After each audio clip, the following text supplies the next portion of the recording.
Son las 8 de la mañana, las 7 en Canarias. Matinal Cadena SER. Sohaib Nabi.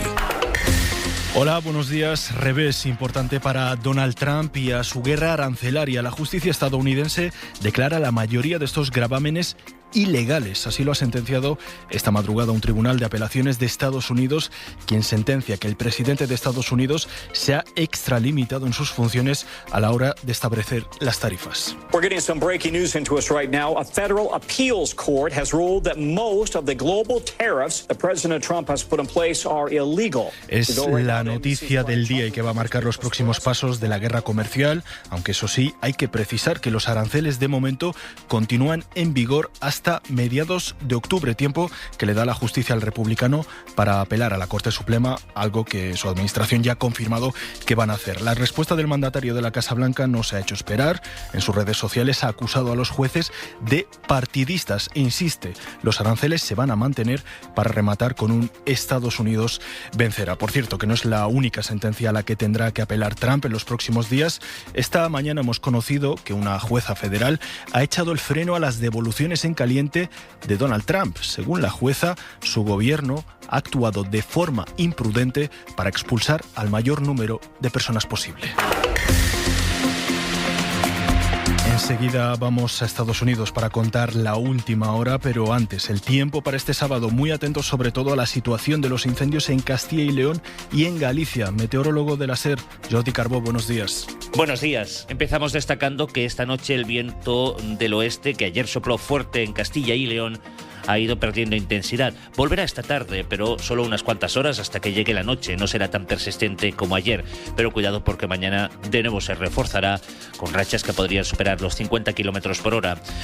Buenas noticias en Galicia. Esta tarde volverán los chubascos que se irán repitiendo mañana, que se extenderán por el resto del Cantábrico y algunos pueden alcanzar el Bierzo. Y en el conjunto del país, hoy día soleado, menos ventoso que ayer. Del ambiente fresco que se vive en la mayor parte de poblaciones ahora mismo pasaremos una tarde calurosa, calor moderado.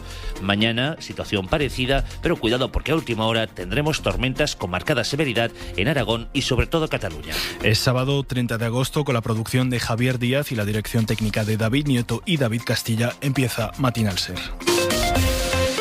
Matinal Cadena SER. Y lo hacemos en Estados Unidos con ese revés judicial a los aranceles de Trump. En Nueva York está Leire Santos. ¿Qué tal? Buenos días. Hola, buenos días. Ese tribunal de apelaciones que decíamos ha declarado ilegales la mayoría de las tarifas que Trump ha impuesto y sigue imponiendo, de hecho, y lo ha hecho, entre otras cosas, argumentando que Trump se extralimitó en sus poderes presidenciales porque la ley, argumenta el escrito en la que se basó el mandatario para arrogarse esos poderes, no habla en ningún caso de que el jefe de la Casa Blanca pueda imponer aranceles a su antojo. En cualquier caso, Leire, como decíamos, pese a la sentencia, esos gravámenes seguirán en vigor mínimo hasta octubre. En concreto, hasta el 14 de octubre, un tribunal de apelaciones acaba de declarar ilegales la mayoría de los aranceles impuestos por Trump este mes. La sentencia ha dado la razón a un tribunal inferior que ya dijo en mayo que el presidente no tiene poder ilimitado para imponer aranceles a prácticamente todas las importaciones de Estados Unidos. El tribunal ha declarado que los aranceles de Trump son ilegales y que deben de caer, pero también ha dictado que esta orden no se implementará hasta el 14 de octubre para darle tiempo a la administración a que apele al Tribunal Supremo, que es quien tendrá la última palabra. Trump había establecido los aranceles amparándose en una ley de emergencia económica de 1977. Ningún presidente había hecho eso antes. La sentencia afecta a los aranceles impuestos a China, Canadá, México y a los demás países a los cuales Trump puso aranceles a principios de agosto. La decisión, sin embargo, no afecta a los aranceles que Trump ha impuesto a los automóviles, el aluminio o el acero, que se amparan en una ley distinta a la de emergencia económica. Este es un gran golpe judicial a la agenda económica de Trump. El tribunal ha determinado por unanimidad que se excedió en su autoridad al utilizar los poderes de emergencia para modificar la política comercial de Estados Unidos. Por cierto, Leire, la reacción de Trump ha sido casi inmediata. En redes sociales ha calificado a los jueces de partidistas, algo habitual en el republicano siempre que recibe este tipo de reveses por parte de los tribunales. Y su fiscal, el fiscal de Trump, ya ha anunciado que van a aprovechar este margen que tienen hasta octubre para recurrir la decisión al Supremo de ese país. Esa es, de momento, la única baza que le queda a la Casa Blanca para mantener su guerra arancelaria. En un post en su red social Truth, Trump ha criticado la decisión de los jueces y ha dicho que si los aranceles decaen, será literalmente la destrucción de Estados Unidos. El fiscal general de Estados Unidos ya ha anunciado que van a apelar la decisión al Tribunal Supremo. Richard Neal, que es el líder de los demócratas en la Comisión de Presupuestos de la Cámara de Representantes, ha dicho que el fallo es una victoria para el Estado de Derecho, que la autoridad arancelaria reside en el Congreso. La Constitución es clara, dice, y ningún presidente puede inventarse unos poderes que no tiene. Una gran pregunta es qué significará este fallo judicial para las negociaciones comerciales globales del presidente, ya que los acuerdos que ha firmado con el Reino Unido, Japón y con otros países se basan en aranceles emitidos de forma ilegal, según el Tribunal de Apelaciones. Ahora la última palabra la tiene el Tribunal Supremo. Leire, gracias. Adiós, gracias. Vamos a estar muy pendientes en las próximas horas de los movimientos desde Washington en relación a esta noticia que va a marcar la agenda de la Casa Blanca en los próximos días y también de otra del enésimo bloqueo judicial a las políticas migratorias de Trump. Javier Díaz, ¿qué tal? Buenos días. Buenos días. La noticia que hemos conocido esta misma mañana, Javier, es que una jueza federal bloquea temporalmente las devoluciones en caliente que venía practicando la Casa Blanca y que, según describen los propios medios de Estados Unidos, era la piedra angular de la campaña de deportaciones de Trump. La primera semana de su segundo mandato, Trump autorizó al Departamento de Seguridad Nacional a iniciar las deportaciones rápidas, generalmente sin procedimientos judiciales, de inmigrantes indocumentados que no pudiesen demostrar que han vivido 2 años en el país. En principio, estas personas eran arrestadas cerca de la frontera sur, en un radio de unos 160 kilómetros y en un periodo de más o menos 14 días. La administración Trump amplió esta práctica a nivel nacional para acelerar la expulsión en cualquier lugar del país, pues la jueza ha escrito que la administración republicana ha actuado imprudentemente en un esfuerzo frenético por expulsar rápidamente a la mayor cantidad posible de personas sin ofrecerles un proceso judicial y sin respetar sus derechos procesales. Javi, gracias. A ti. Aquí en España, gran parte de la crónica sigue pasando por todo lo relacionado con los incendios, por la gestión de la catástrofe, oposición y gobierno acusándose mutuamente de negligencia a la hora de actuar. Y este viernes hemos tenido varias comparecencias, empezando por la del presidente de Castilla y León, Alfonso Fernández Mañueco. Primera vez que comparece en una Cámara de Representación un dirigente del Partido Popular para dar explicaciones, y lo ha hecho no en el Senado, que es la Cámara de Representación Territorial por antonomasia en España, allí el PP solo utiliza su mayoría para que comparezcan los miembros del Ejecutivo de Pedro Sánchez. Ha comparecido Mañueco en las Cortes de Castilla y León, y en esa comunidad...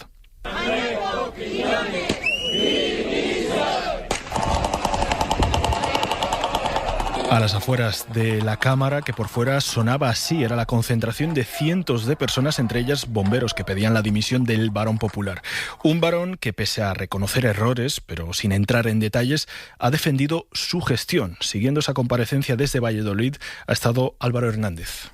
Mañueco ha defendido su gestión, las mejoras laborales alcanzadas tras 2022 y vincula la situación excepcional a la climatología y a las olas de calor. Un cóctel perverso de altas temperaturas, sequedad extrema, fuertes vientos, con tormentas secas. Algo que hizo que muchos de los fuegos hayan estado fuera de la capacidad de extinción. Mañueco anuncia la apertura de un diálogo para escuchar a todos y mejorar en materia de prevención. Con todo esto, el presidente de la Junta reconoce posibles errores. Pudimos hacer cosas mejor y sé también que en cuestiones de fondo hay margen de mejora y en ese terreno desconocido seguro que hemos cometido errores. La oposición pide la creación de una comisión de investigación y reclama responsabilidades en forma de dimisiones. Patricia Gómez Urbán, PSOE, Luis Mariano Santos, UPL. Y es suya la decisión de no reconocer a los bomberos forestales como empleados públicos protegidos. Es suya la decisión de mercadear el servicio de extinción de incendios para que hagan negocio con él 38 empresas privadas. ¿Usted cree que con dinero es capaz de compensar algo? ¿Cree que es capaz de compensar la muerte de la gente? ¿Cree que es capaz de compensar que las casas se quemen? Mañueco ha anunciado la aprobación del proyecto de decreto para regular la planificación y ordenación forestal de los montes de la comunidad. Otra de las comunidades donde los incendios han castigado especialmente este verano, en Galicia, donde se ha registrado uno de los peores incendios de la historia. Allí el gobierno de la Xunta ha anunciado las primeras ayudas que se destinarán a los afectados por estos siniestros. Las ayudas quedarán publicadas hoy en el Diario Oficial de Galicia, algo así como el BOE en esa comunidad autónoma, y que entre otras dotaciones contempla hasta 132.000 euros para las reconstrucciones de viviendas habituales. Radio Galicia, Lara Capelo. A partir del lunes, particulares y empresas afectadas podrán solicitar estas ayudas. En el caso de viviendas habituales, el importe puede alcanzar los 132.000 euros, 60.000 si son ocasionales. Ese mismo importe cubrirá los casos de inmuebles declarados en ruina y podrán ser utilizados, por tanto, para la compra de uno nuevo. Esta primera línea de ayudas aprobada por la Xunta incluye fondos complementarios para mobiliario, ropa o alquiler temporal. Según los datos de la Xunta, 144 viviendas se vieron afectadas en esta devastadora ola de incendios. Alfonso Rueda. Decía media explotacións gandeiras, galpóns, palleiros ou naves, e 144 vivendas solo eran vivendas habituais, 8. Se trata de un crédito abierto sin límite de presupuesto y para agilizar la tramitación se habilitan 16 oficinas. En el caso de empresas podrán optar ayudas de entre 600.000 euros y 1,5 millones. En Galicia, de momento, el presidente Alfonso Rueda no ha comparecido en el Parlamento gallego. Está previsto que lo haga el próximo 9 de septiembre, prácticamente un mes después de la catástrofe. Al Partido Popular le corría más prisa que desfilaran por el Senado los ministros del Ejecutivo Central antes que sus propios varones, y eso que la competencia en la gestión de los incendios recae en primer lugar sobre las autonomías. Este viernes fue el turno para el titular de Agricultura, Luis Planas, después de las comparecencias esta semana de Robles, Marlaska y Sara Agesen. Para Planas, estas comparecencias, con focos de fuego aún todavía en activo, han sido demasiado precipitadas. Informa Sira Valdés. Al margen de los pastos, los incendios han arrasado más de 35.000 hectáreas de cultivo agrícola, la mayoría de tierras arables, aunque lo que más preocupa al Ministerio, según ha asegurado su titular, son los perjuicios sobre los viñedos. El fuego también ha afectado a 440 municipios, aunque por el momento, ha explicado Planas, no disponen de información precisa sobre el impacto que ha tenido sobre las más de 3.000 explotaciones ganaderas que podrían haberse visto afectadas. Y es que ha defendido las comparecencias ante el Senado han sido demasiado prematuras, con focos aún activos, porque lo que está haciendo el PP es luchar contra el Gobierno. El Gobierno de España ha estado luchando contra el fuego en apoyo de las comunidades autónomas y el Partido Popular ha estado luchando contra el Gobierno de España. Y creo, con sinceridad, que esto no es justo. Además, ha defendido que el Gobierno dará ayudas a los ganaderos y agricultores afectados y que cuando tengan un balance definitivo también pedirán ayudas a la Unión Europea. Por cierto, que este lunes arranca el nuevo curso político y la Moncloa ha definido su primera agenda.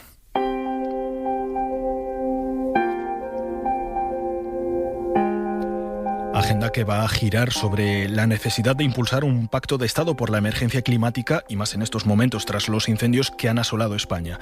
El lunes, el presidente Pedro Sánchez inaugurará el curso con un acto sobre cambio climático, donde le acompañará la ministra de Transición Ecológica y vicepresidenta Agesen. Sara Selva, buenos días. ¿Qué tal? Buenos días. Quiere el Gobierno empezar el curso con los esfuerzos volcados en el Pacto de Estado ante la emergencia climática y por eso va a arrancar con un acto el mismo lunes para presentar la iniciativa. El acto de apertura del curso político del presidente del Gobierno, donde el centro del acto es precisamente ese Pacto de Estado, porque es imprescindible. La intención es trabajar de la mano de la sociedad civil y del resto de partidos para sacarlo adelante. El PP, que rechazó y ridiculizó la propuesta desde el primer momento, se queja ahora de que el Gobierno no haya levantado el teléfono para llamarles. ¿Alguien le ha explicado a este señor lo que es un pacto de Estado? Porque de momento no ha llamado ni al jefe de la oposición, al presidente Alberto Núñez Feijóo, ni nadie de su equipo se ha puesto en contacto con nadie. Repite el PP como un mantra que el Gobierno ha llegado tarde a la emergencia, que no ha entregado a las comunidades lo que pedían. El Ejecutivo, en cambio, acusa a los presidentes autonómicos de irresponsabilidad. Cuando uno pide medios por pedirlo, está quitando esos medios de otras partes del territorio donde se pueden necesitar. Es una actitud negligente y sumamente irresponsable. Aunque también insiste el Gobierno en que ya habrá momento de buscar responsables. Lo importante, dicen, es extinguir del todo los fuegos.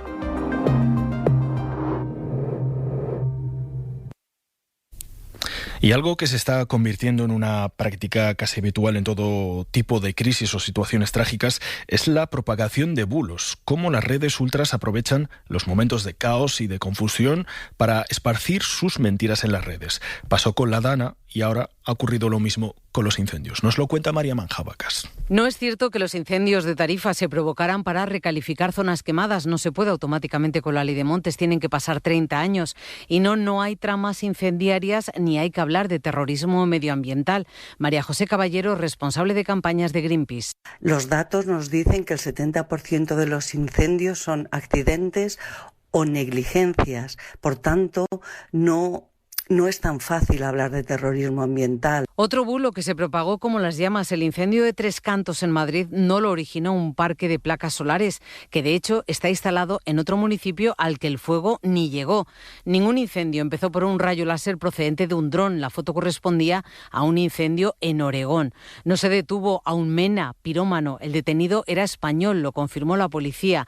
Y la imagen de los bomberos exhaustos tirados en una calle de León durmiendo no es real. Circuló la misma foto en Portugal y al parecer se generó por inteligencia artificial. Todavía de las catástrofes naturales y la gestión de las entidades públicas. Este viernes se han cumplido 10 meses de la trágica Dana en la Comunidad Valenciana, que dejó más de 200 muertos.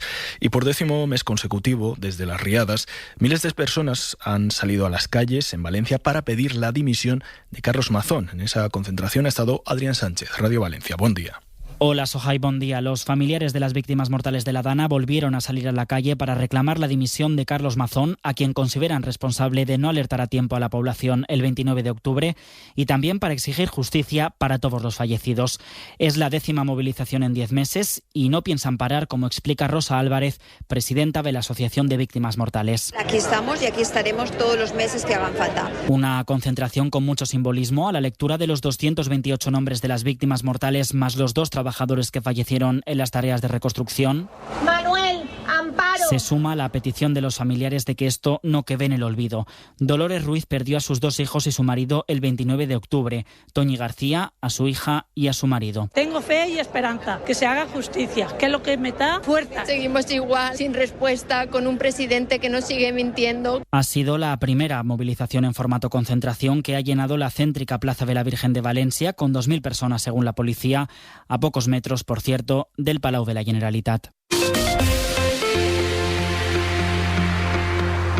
En la Franja de Gaza, donde el ejército israelí continúa la masacre, cuenta la cadena Al Jazeera que los soldados de Netanyahu han realizado varias incursiones al norte de la ciudad de Gaza, enclave que precisamente pretende ocupar inminentemente Israel. Todo esto mientras el gobierno de Tel Aviv, con el beneplácito y el apoyo de Estados Unidos, intentan acallar las críticas contra la matanza de palestinos. Ya saben que a finales de septiembre está prevista una reunión de la Asamblea General de la ONU, donde países como Francia, a la espera de que otros también se pronuncien, reconocerán a Palestina como Estado. Pues bien, lo que ha hecho el gobierno de Donald Trump es vetar a los diplomáticos palestinos, incluido al presidente de la autoridad de ese país, a Mahmoud Abbas. Claro, como en esa asamblea se hablará de la hambruna o las matanzas indiscriminadas que inflige Israel a los gazatíes, Trump, amigo de Netanyahu, ha considerado que lo más apropiado era negarle los visados a los diplomáticos palestinos para evitar precisamente su participación. Manuel Reyes. Trump, que confirmó el jueves que acudirá a finales de septiembre a la 80 Asamblea General de la ONU, no quiere contestación y ante el peligro de un discurso potente de la autoridad palestina que se presentará en Nueva York con el apoyo de Francia o Australia, consiguiendo así superar la marca de 150 países que reconocen al Estado palestino, ha decidido ejercer este veto. La excusa la daba Marco Rubio. Dice que permitir la visita de Mahmoud Abbas sería premiar a Hamás, todo a pesar de que la milicia está enfrentada con la autoridad palestina e incluso les ha expulsado de la Franja de Gaza. Desde Nueva York, el embajador de Palestina ante la ONU, Riyad Mansour, ya ha indicado que no comparte las razones del veto y que esperan poder asistir con garantías a la sede de la diplomacia mundial, como han hecho hasta ahora. Sobre la guerra de Ucrania, el último ataque de Rusia contra Kiev, que ha dejado más de 20 muertos, ha puesto en alerta aún más a Bruselas.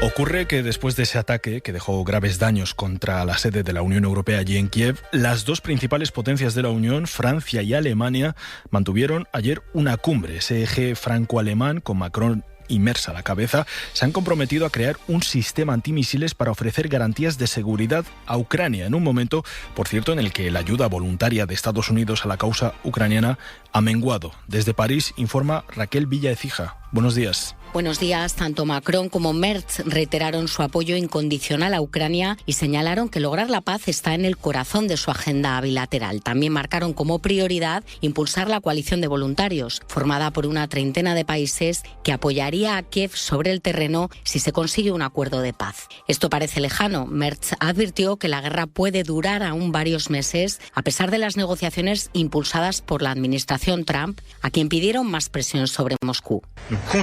Exercer la presión pour que des sanctions supplémentaires soient prises. Seguiremos ejerciendo presión para que se apliquen más sanciones por nuestra parte, pero también por parte de Estados Unidos, y forzar a Rusia a volver a la mesa de negociación, dijo Emmanuel Macron. Reunidos en la ciudad francesa de Toulon, la cita era importante porque se trata del primer Consejo franco-alemán con Merz como canciller. Supone relanzar así el eje París-Berlín tras el enfriamiento de la alianza durante el mandato de Olaf Scholz. Esa carrera armamentística y la amenaza de Putin ha llevado a la Unión Europea a acelerar la compra de armas a Estados Unidos para destinarlas al frente. En lo diplomático, la Unión además ha mostrado su enfado por el ataque en un momento donde se está abordando los diálogos de paz. Victoria García.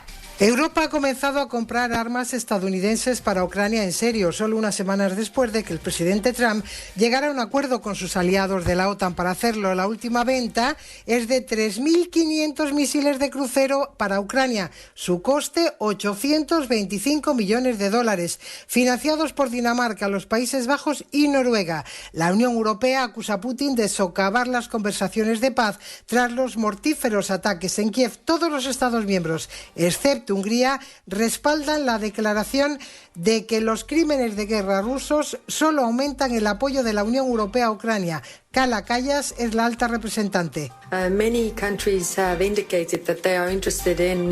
Reafirma la seguridad para Ucrania en caso de llegar a un acuerdo con Rusia, instando a Putin a cumplir lo prometido con Trump.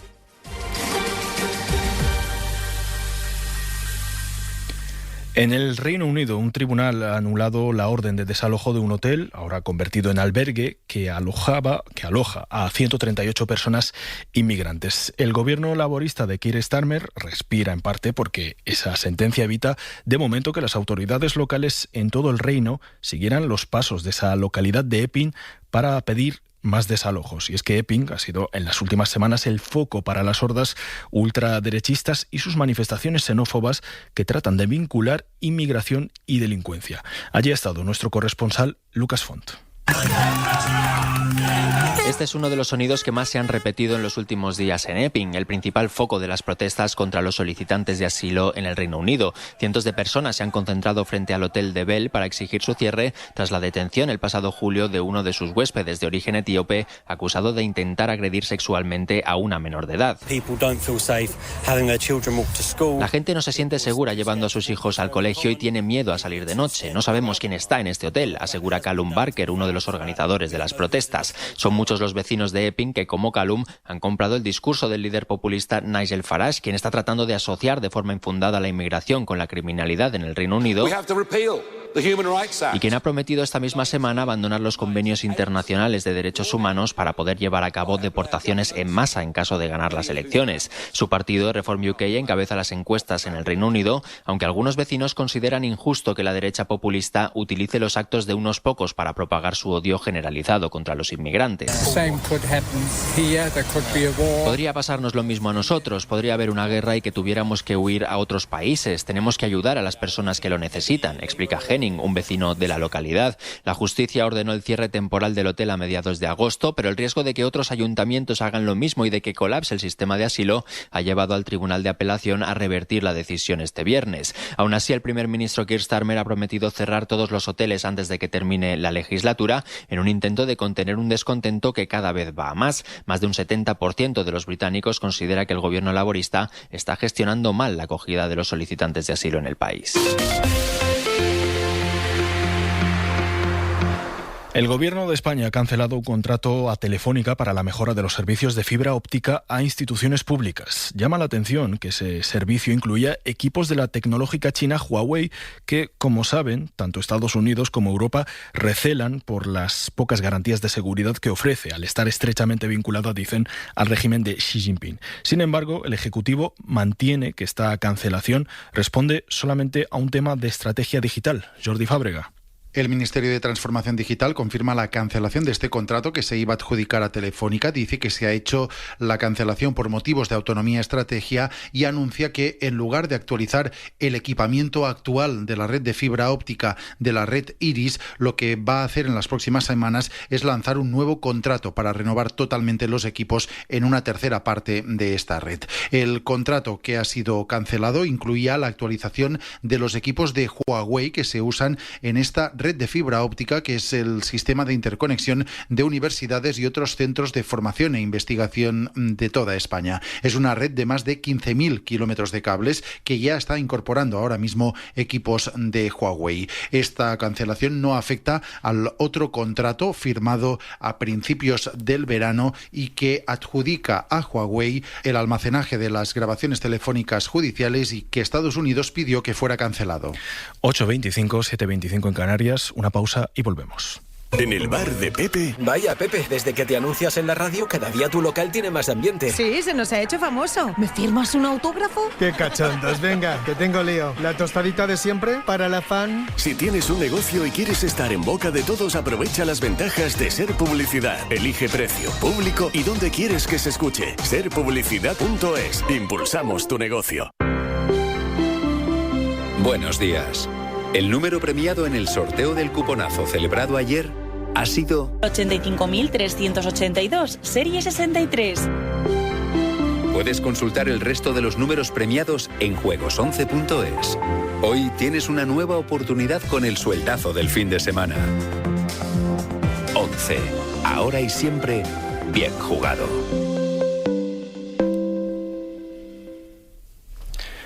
Penúltimo día de agosto y con la vuelta al cole a punto ya, este año la educación infantil ha visto cómo la tasa de escolarización roza casi el 100% aquí en España. Unos datos que colocan al país en el podio de la escolarización infantil. Laura Gutiérrez. Sí, en los últimos 10 años se ha producido un importante crecimiento de la escolarización en infantil, sobre todo en los niños más pequeños, en la etapa de 0 a 3 años. Por ejemplo, 7 de cada 10 niños de 3 años va al colegio, es un 20% más que hace 10 años. Crece también, aunque en menor medida, la escolarización entre los 3 y los 6 en el segundo ciclo de infantil, donde España se sitúa entre las primeras posiciones dentro de la Unión Europea, muy por encima de la media, con una tasa del 97% de escolarización. Solo Francia alcanza el 100%, a la cola están Rumanía con un 65% y Eslovaquia con un 66%. El número medio de años de escolarización en educación infantil en nuestro país es de 4,3 por comunidades autónomas, País Vasco, Madrid, Galicia y Andalucía, todos con 4,6 años de escolarización media,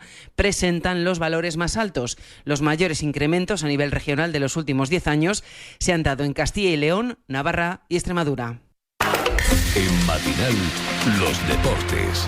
La información deportiva de hoy con Laura Longueira. ¿Qué tal? Buenos días. Buenos días. Ya ha arrancado la jornada 3 de la Liga. Ganó el Valencia 3-0 al Getafe, mientras el Elche hizo lo propio ante el Levante por 2-0. Esto en primera, y en segunda ganó el Sporting otra vez y ya van 9 de 9 puntos posibles. Es el nuevo líder. Y hoy más partidos en primera. El Real Madrid recibe la visita del Mallorca. Vinicius apunta a recuperar la titularidad tras partir desde el banquillo en Oviedo, y esto ha dicho Xabi Alonso. Yo estoy muy contento con Vini, demostró que podía tener un buen impacto desde el banquillo y lo que quiero es que haga una gran temporada, ¿no? Estamos empezando, todos son importantes y Vini, pues por todo lo que ha hecho en el Madrid, por todo lo que queremos que haga esta temporada, pues va a ser un jugador fundamental. Madrid-Mallorca a las 9:30 en el Bernabéu, y antes el Alavés recibe la visita del Atlético de Madrid a las 5, el Real Oviedo recibe la visita de la Real Sociedad a las 7 y media hora después Girona-Sevilla en Montilivi. Y en ciclismo, tras la victoria de Juan Ayuso en la etapa de ayer, hoy arranca la octava en tierras aragonesas. Última hora, Borja Cuadrado, ¿qué tal? Buenos días, hoy se va a disputar la octava etapa de la Vuelta a España, jornada íntegramente en territorio aragonés. Va a empezar en Monzón, provincia de Huesca, para finalizar en Zaragoza, 163 kilómetros. Jornada propicia para la fuga o para el sprint, con el viento tal vez como posible protagonista después de la exhibición de Juan Ayuso camino de Cerler en una vuelta que comanda el noruego Torsten Traen de momento con 2.33 de ventaja sobre Vingegaard, que es segundo, tercero el portugués Joao Almeida a 2.41. Gracias, Borja. Además, la selección de Sergio Escariolo disputa su segundo partido en el Eurobásquet tras la derrota ante Georgia en el debut. Dijo Joel Parra ayer en el larguero que han aprendido de los errores. Nos lo ha dicho Sergio hoy, no quiere que un jugador X sea el nuevo Rudy o que un jugador X sea el nuevo Chechi. Quiere que los 12 que estamos aquí demos lo máximo nuestro que tengamos y creo que el partido de ayer fue muy individualista, todo el mundo quiso ser el líder, ¿no? A su forma. No lo digo que sea con mala intención, ¿no? Hemos aprendido la lección, ahora a prepararnos para el partido de mañana. El encuentro a las 8 de la tarde ante Bosnia-Herzegovina. Pues así llegamos a las 8:30, las 7:30 en Canarias.